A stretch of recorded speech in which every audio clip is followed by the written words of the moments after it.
नमस्कार, मी नंदेश खेडेकर. माझे कोकणच्या प्राइम टाइम बुलेटिन मध्ये आपल्या सर्वांचं स्वागत. पाहणार आहोत आजच्या ठळक घडामोडी. खेड नगर परिषद हद्दीतील खेड दापोली मार्ग खड्डेमय, तर दगड माती टाकून खड्डे बुजवण्याचा केविलवाणा प्रयत्न. पावसाचं पाणी साचून रस्त्यावरती सर्वत्र चिखल. रत्नागिरी शासकीय रुग्णालयात प्लेटलेटची टंचाई, जिल्हा रुग्णालयात घेण्यात आलं रक्तदान शिबिर. खालापूर मोरबा धरणाचा तिढा वाढला, नवी मुंबईला पाणी जाऊ देणार नाही. प्रकल्प बाधित नागरिक संतप्त, स्थानिकांचा हजारोंच्या संख्येने मोर्चा. आणि पोलादपूर तालुक्यातील क्षेत्रफळ गावच्या हद्दीत एसटी बस खड्ड्यात जोरात आदळली. बसमधील 9 विद्यार्थी जखमी, तर सर्व विद्यार्थ्यांची प्रकृती स्थिर. पाहूया सविस्तर वृत्त.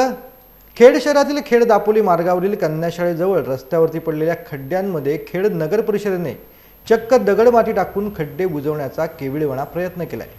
तुम्ही पाहू शकता की या पडलेल्या खड्ड्यांमध्ये दगड, तुटलेल्या विटांचे तुकडे, माती आणि गवत टाकून नागरिकांच्या तसेच वाहन चालकांच्या तोंडाला अक्षरशः पाणी पुसण्याचं काम केल्याचं या ठिकाणी दिसून येते. सततच्या पडणाऱ्या पावसामुळे पाणी साचून रस्त्यावरती सर्वत्र चिखल देखील झालाय. या खड्ड्यांमध्ये विटा, दगड आणि मातीचा सर्वाधिक समावेश दिसून येतोय. अनेक दिवसांपासून पडलेले खड्डे बुजवण्यासाठी रस्त्याच्या मलमपट्टीऐवजी थुकपट्टी केल्याचं सध्या समोर आलंय. या सर्व प्रकारामुळे वाहन चालकांना नाहक त्रास देखील सहन करावा लागतोय. कर भरूनही नागरिकांना मातीची किंमत मिळाल्याने शहरातून नागरिकांमधून संतप्त प्रतिक्रिया देखील सध्या येत आहेत. नागरिकांना उत्तम सुखसोयी केव्हा मिळणार हा देखील प्रश्न आता नागरिक व वाहन चालक उपस्थित करत आहेत.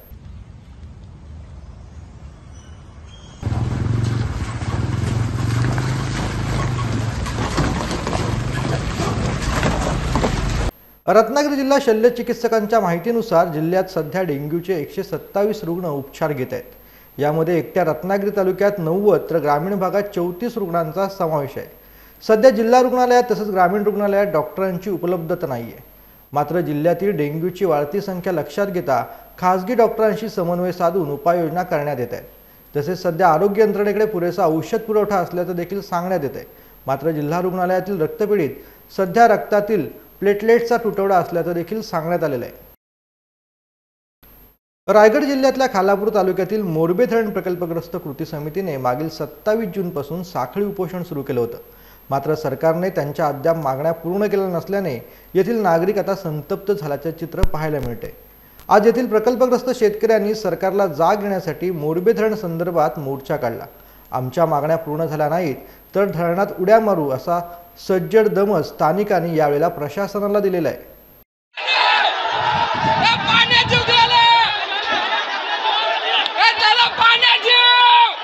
शालेय शिक्षण मंत्री दीपक केसरकर यांच्या सावंतवाडी मतदारसंघातील जिल्हा परिषदेच्या शाळेची इमारत एका बाजूने कोसळलेली आहे. सुदैवाने शाळा बंद असताना ही भिंत कोसळल्याने यात कोणालाही दुखापत झाली नाही.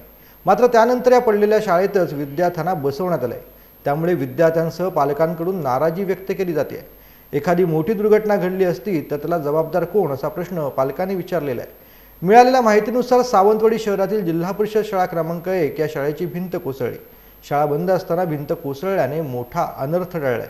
मागील काही दिवसांपासून या शाळेच्या भिंतीला तडे गेले होते. ही बाब स्थानिकांनी प्रशासनाच्या लक्षात देखील आणून दिली. मात्र तरी याकडे दुर्लक्ष करण्यात आलं. धोकादायक इमारतीला विद्यार्थ्यांना बसवलं जात होतं. मात्र शाळा बंद असताना अचानक या शाळेची भिंत कोसळली. त्यामुळे कुणालाही दुखापत झाली नाही. धोकादायक इमारतीत शाळा सुरू असल्याने काही दुर्घटना घडल्यास जबाबदार कोण असा प्रश्न देखील आता पालकांकडून उपस्थित केला जातोय.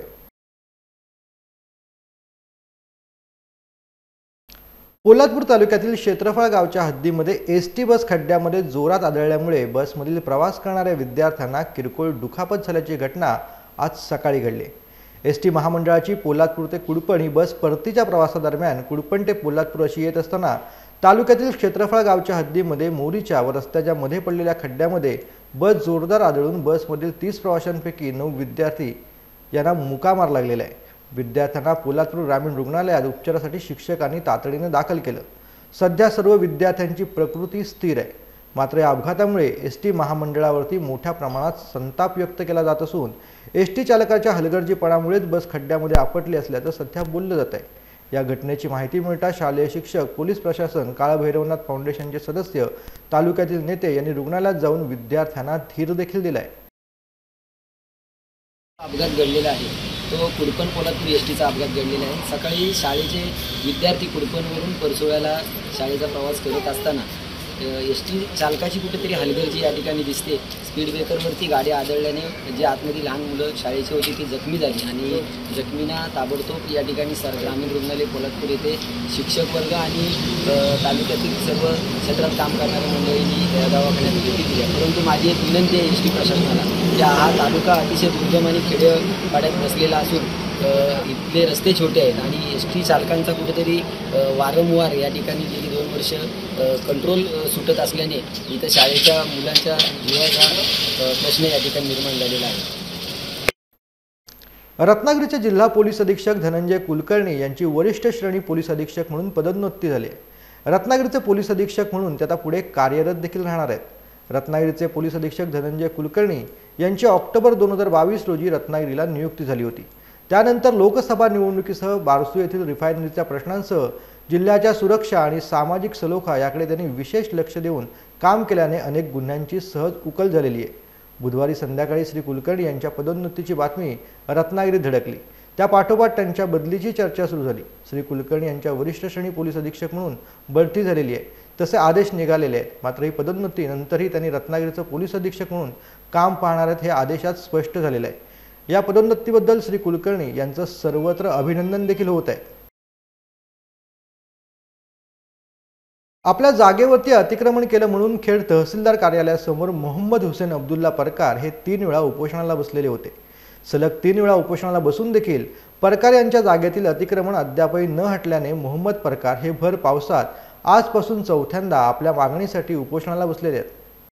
मी 3 वेळेला उपोषणाला बसलेलो आहे। आता चौथ्यांदा उपोषण मला करावं लागलं आहे। आजपासून मी चौथ्यांदा उपोषण सुरू केलं आहे। 3 वेळेला मला लेखी आश्वासन दिलेलं आहे, पण काही माझी फसवणूक 3 वेळेला केलेली आहे। आश्वासन देऊन सुद्धा लेखी सुद्धा दिलं। बांधकाम खाते याला तहसीलदार, जिल्हाधिकारी प्रांत यांचा आदेश येऊन सुद्धा ते पण टाळाटाळ केलेले आहे। त्यांचं पण आदेश मानण्यास तयार नाही। आणि मला आता मी सकाळी 8 वाजल्यापासून इथे उपोषणाला बसलेलो आहे। आता 3 वाजून गेला, कोणी खेड प्रशासनाचा माणूस आलेलं नाही। मला वाटतं खेडला प्रशासन नाहीच असं मला वाटत आहे, कारण मला 70 वर्षाच्या सिनियर सिटीजनला चौथ्यांदा उपोषण करावं लागले। म्हणजे प्रशासन झोपलेलं आहे की काय? कारण त्याची कोणीही दखल घेत नाही, वरिष्ठ दखल घेत नाही। बांधकाम खात्यावाल्या वारंवार लेखी आश्वासन देऊन सुद्धा फसवणूक करतात, त्याच्यावर काही कारवाई कोण करत नाही। मला वाटतं प्रशासन, खेड प्रशासन झोपलेलं आहे असं तरी वाटतं की खेडल्या प्रशासन नाही, हे काय कळत नाही।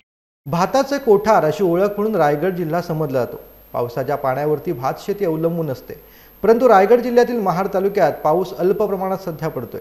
शेतकऱ्यांची शेतीविषयी ठरलेले नियोजन ढासळलं असल्याने शेतामध्ये जे काही पाणी आहे त्या पाण्यावरती लावणी करताना शेतकरी आता पाहायला मिळतोय। परंतु पावसाने दडी मारल्याने शेतकरी राजा सध्या काय बोलतोय आपण पाहूया।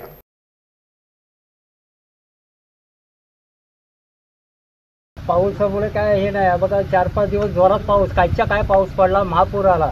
हे बांधबिल काय राहिलं नाही, इकडं फाड्या पडून गेल्या।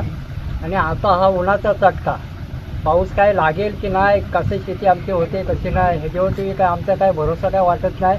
पण आता न दिला आता शेती केल्यामुळे ते आम्हाला ती आता शेती हे करणे भाग आहे। हे बघा ही सगळी स्थिती पडलेली आहे। एक तर ऊन, आम्ही अजून उन्हाची वाट बघतोय, पण पावसाचा काही पत्त्याच नाही लागत काय। आता काय सगळं परमेश्वराच्या हातात, आपली हाय शेती ती आपली दरवर्षी आपली मेहनत आहे ती आपली करत राहायचं। आता करता करता परमेश्वर नाहीत ना नाही दिल्यानं तर आमचा सरकार आहे, त्या सरकारला आपला नम्रतेची विनंती सांगून आमच्याकडे शेती भातीकडे पोराबाळांकडे लक्ष देणे द्यावा, हे आमची जरा त्यांना एक अपेक्षा आणि एक नम्रतेची विनंती। कुडाळ शहरात सध्या नाले सफाईचे 3:13 वाजलेले आहेत। कुडाळ शहराच्या प्रवेशद्वारावर असलेल्या काळपनाका परिसरात मुसळधार पावसात मोठ्या प्रमाणात पाणी साचलंय। पाण्याचा निचरा होण्यासाठी ड्रेनेज पद्धती योग्य हवी, पण ती नसल्याने मोठ्या प्रमाणात पाणी साचत आहे। याचा त्रास मात्र वाहन चालकांना होतोय। कुडाळ नगरपंचायत प्रशासन दरवर्षी शहरातील नाले सफाई करते, पण काळपनाका येथील प्रश्न अद्यापही सुटलेला नाही। गुहागर विधानसभा महाराष्ट्र नवनिर्माण सेना स्वतंत्र लढणार असून गुहागर विधानसभेसाठी उमेदवार म्हणून महाराष्ट्र नवनिर्माण सेनेचे संपर्क प्रमुख प्रमोद गांधी यांच्या नावाची पक्षप्रमुख राज ठाकरे यांच्याकडे शिफारस करणार असल्याचं खेडेकर यांनी सांगितलंय। गुहागर तालुक्यामध्ये महाराष्ट्र नवनिर्माण सेनेचा कार्यकर्ता व पदाधिकारी मेळावा हॉटेल शांताई येथे संपन्न आलाय। या मेळाव्यानंतर मनसे राज्य सरचिटणीस वैभव खेडेकर यांनी पत्रकारांशी संवाद साधलाय। आजच्या त्याच पद्धतीचा आमचा पदाधिकाऱ्यांचा मेळावा त्यांना मार्गदर्शन या ठिकाणी झालं आणि सन्माननीय राजसाहेब ठाकरे यांचा दौरा 15 तारखेनंतर या ठिकाणी लागणार आहे। त्याचं देखील नियोजन या ठिकाणी करण्यात आलं। एकंदर गुहागर विधानसभा आम्ही ताकदीने लढवणार आहोत आणि या संदर्भात प्रमोदजी गांधींसारखा चेहरा या विधानसभेमध्ये उमेदवार म्हणून द्यावा अशी मागणी गुहागर तालुका, चिपळूण तालुका आणि खेड तालुका जे गुहागर विधानसभा मतदारसंघामध्ये येतात तिथल्या सगळ्याच पदाधिकाऱ्यांनी ती माझ्याकडे आज मांडलेली आहे आणि निश्चित या संदर्भात मी सन्माननीय राजसाहेब ठाकरे यांची भेट घेऊन हा इथला अहवाल मी सन्माननीय राजसाहेब ठाकरे यांच्याकडे पर्यंत देईन आणि निश्चित प्रमोदजींना उमेदवारी मिळेल यासाठी मी या ठिकाणी प्रयत्न करेन। पुण्याचे डॅशिंग व्यक्तिमत्व वसंत मोरे हे लवकरच ठाकरे गटात प्रवेश करणार असून ते हातामध्ये शिवबंधन मांडणार आहेत। वसंत मोरे यांनी आज उद्धव ठाकरे यांची मातोश्री येथे भेट घेतली। वसंत मोरे 9 जुलैला ठाकरे गटात आपल्या समर्थकांसह प्रवेश करणार असल्याचं देखील त्यांनी माध्यमांशी बोलताना सांगितलंय। 9 तारखेला याच ठिकाणी मातोश्रीवरती माझा प्रवेश आहे। आज प्राथमिक चर्चा सगळ्या साहेबांबरोबर पार पडल्या आणि त्याच्यामध्ये साहेबांनी 9 तारीख दिलेली आहे। 9 तारखेला मातोश्री या ठिकाणी मी माझ्या समर्थकांसह प्रवेशासाठी येणार आहे। आता पक्षप्रवेश तर केलेला आहे, बाकीच्या पुढच्या ज्या काही गोष्टी आहेत ते साहेब ठरवतील, पण मी परत एकदा स्वगृही परतलेलो आहे। माझी सुरुवात ही शिवसेनेपासून आहे। मी शिवसेनेचा शाखाप्रमुख होतो, शिवसैनिक होतो, शाखाप्रमुख होतो। मी अगदी 2006पर्यंत कॅन्टोन्मेंट विधानसभा मतदारसंघाचा शिवसेनेचा उपविभागाध्यक्ष पण होतो। त्यामुळं माझा परतीचा प्रवास हा परत एकदा शिवसेनेकडे झालेला आहे। पुणे महानगरपालिकेच्या निवडणुकीमध्ये माझे सगळे सहकारी आहेत आणि त्यामुळं मला वाटतं की यावेळेस पुणे महानगरपालिका असेल किंवा आत्ताच्या विधानसभा असतील याच्यामध्ये एकंदर तुम्हाला पुणे शहरामध्ये एक खडवं आव्हान आम्ही शिवसेना उद्धव बाळासाहेब ठाकरे म्हणून आम्ही उभं करू। राज्य सरकारच्या सेवेत जे पोलीस होते त्यातल्या काही जणांचा समावेश आता कॉन्ट्रॅक्ट पद्धतीत केलेला आहे। त्यामुळे त्यांचा मूळ पगार कमी झाला असून वरचे पैसे कॉन्ट्रॅक्ट पाहणारी एजन्सी घेते। त्यामुळे पूर्वीपासून जे सरकारच्या नियंत्रणामध्ये होते ते पुन्हा शासकीय सेवेत येणार का? आधी ज्या लोकांचं खाजगीकरण झालं आहे ते रद्द होणार का? असे प्रश्न अनिल परब यांनी सध्या उपस्थित केले आहेत। आपण नवीन ज्या हा मेळ घालण्यासाठी काही लोकांना कंत्राटी, काही लोकांना आहे, परंतु काही आत्ता जे सेवेत होते पोलिसांच्या, ज्यांना राज्य सरकार पगार देत होतं, ज्यांना राज्य सरकार त्यांचा सगळा देखभाल करत होतं, त्यांना राज्य सरकारचे सगळे बेनिफिट्स होते, त्याच्यातले काही काढून आपण कॉन्ट्रॅक्टमध्ये पाठवलेले आहेत। असं जर जे झालेलं आहे, आता नवीन जे घेणार ते त्याच्यामध्ये काय करायचंय ते आपला निर्णय, शासनाचा निर्णय योग्य, तो त्याच्या बाबतीत वेगळा विषय आहे। परंतु जे असलेले आता ज्यांना आता शासकीय फायदे मिळत आहेत, शासकीय पगार मिळत होता, त्यांना आता लगेच कॉन्ट्रॅक्टमध्ये काढून आता कॉन्ट्रॅक्ट त्यांचा 28,000 त्यांचा पगार होता, त्यांचा 18,000 रुपये पगार झाला आणि हे वरचे पैसे ते एजन्सी घेते जी कॉन्ट्रॅक्ट आता कॉन्ट्रॅक्ट करते। तर अशा पद्धतीने जे पूर्वीपासून जे सरकारी देखभालीखाली होते किंवा सरकारच्या कंट्रोलमध्ये होते ते पुन्हा सरकारच्याच कंट्रोलमध्ये राहणार का? आणि अशा पद्धतीने अगोदरच्या लोकांचं जर खाजगीकरण केलं असेल तर ते आपण रद्द करणार का? मुंबई महानगरपालिकेत 2 वर्ष नगरसेवक नाहीत, लोकप्रतिनिधी नाहीत। महानगरपालिकेत आता 15 वॉर्ड ऑफिसर नेमले पाहिजेत। पावसाळ्यादरम्यान हे ward officer mini municipal commissioner म्हणून काम करतात। कचऱ्याचं सेग्रिगेशन व्यवस्थित होत नाहीये। आठवडे कचरा तसाच पडून आहे, उचलला देखील जात नाही। ही विस्कटलेली घडी मार्गावरती आणावी असं यावेळेला आदित्य ठाकरे म्हणालेले आहेत। मुंबई महानगरपालिकेत गेले 2 वर्ष नगरसेवकच नाहीत, स्थानिक लोकप्रतिनिधी नाहीत। जर नागरिकांनी जायचं असतं ते कोणाकडे जायचं हा प्रश्न पडलेला आहे आणि जवळपास 24 वॉर्डमधून अजूनही 15 वॉर्डमध्ये आपले वॉर्ड ऑफिसर नाहीत। तिथे वॉर्ड ऑफिसर नसल्यामुळे साधारणपणे कामं होत नाहीत। आता कॉन्ट्रॅक्ट दिलेले आहेत, नाही दिलेले आहेत, निधी आहे, निधी नाहीये, हा एक वेगळा विषय झाला। पण जिथे ते ऑफिसर असतात तिथे काम होतं. आज आपण पाहतोय की सेग्रिगेशन होत नसेल, सेग्रिगेशन झालं तर उचललं जात नाहीये. मुख्य गोष्ट अशी आहे की कालच मी आता फोटो काढलेला आहे, ट्विटरवर फोटो काढला. माय BMC नावाचं ट्विटर हँडल आम्ही 2018-19 मध्ये सुरू केलं होतं. ते असं होतं की त्वरित नागरिकांना उत्तर मिळेल आणि कामं होतील, 3 ते 4 तासात उत्तर मिळाल्यानंतर फोटो येईल की काम झालं. आता परिस्थिती अशी आहे, परवाकडे R नॉर्थ या विभागामध्ये कोणीतरी दाखवले कचऱ्याचा फोटो की कचरा अजून उचलला गेला नाही. त्याच दिवशी मुंबई महानगरपालिकेच्या BMC हँडलनी सांगितलं आम्ही R नॉर्थ या विभागाला सांगतो ह्याला उत्तर देऊन काम करा. R नॉर्थनी 2 दिवसानंतर त्या ट्विटर हँडलला उत्तर दिलंय. काम अजून झालंय की नाही झालंय कोणालाच माहिती नाही. मुख्य गोष्ट अशी की 15 वॉर्ड ऑफिसर आता नेमले गेले पाहिजेत, कारण आता पावसाळ्यात हे ward officer mini municipal commissioner म्हणून काम करतात. अनेक ठिकाणी आम्ही आमदार म्हणून खरं तर नगरसेवकांचा जो विषय असला तरी त्याच्यात आता दखल द्यायला लागते, कारण कचरा उचलला जात नाही. आणि अनेक ठिकाणी मग प्रत्येक वॉर्डमध्ये मग शिवसेना उद्धव बाळासाहेब ठाकरे पक्षाचे असो, भाजपचे असो, काँग्रेसचे असो, राष्ट्रवादी काँग्रेसचे असो, कुठचेही आमदार असो, अनेक गल्ल्यांमध्ये कचरा गेले 2 वर्ष आठवडे असा पडला असतो. इंग्रज, पोर्तुगीज, डच, फ्रेंच आरमाराला आपल्या कुशाग्र युद्ध नैपुण्याने नमवीत मराठा आरमाराचा भगवा ध्वज सागरात दिमाखात फडकवीत ठेवणारे मराठा आरमार प्रमुख दर्यासारंग सरखेल कान्होजी आंग्रे यांच्या पुण्यस्मरणीने अलिबाग स्थित त्यांच्या समाधीस्थळी भेट देऊन दर्यासागरांना श्रद्धासुमन अर्पण करण्यात आलं. यावेळी जिल्हा कार्यकारिणी सदस्य संदेश पालकर, अलिबाग युवा मोर्चा अध्यक्ष ॲडव्होकेट निखिल चव्हाण, जिराड ग्रामपंचायतीचे माजी प्रभारी सरपंच महेश माने, भाजप कार्यकर्ते दिनेश पाटील, अमित पाटील, प्रशांत पाटील, अलिबाग मंडळ कार्यकारिणी उपाध्यक्ष मंगल ठाकूर आणि अन्य सहकारी यावेळेला उपस्थित होते. अलिबाग तालुक्यातील खंडाळे ग्रामपंचायती अंतर्गत असलेल्या ढोलपाडा येथे श्री गणपती मंदिर व्हावे अशी इथल्या ग्रामस्थांनी भावना असल्याचं खंडाळे ढोलपाडा येथील माझ्या सहकाऱ्यांनी निदर्शनास आणून दिले होतं. ग्रामस्थांच्या इच्छेनुसार निधी मंजूर करून घेण्यात आला. या श्री गणेश मंदिराचं विधिवत भूमिपूजन आज संपन्न झाले.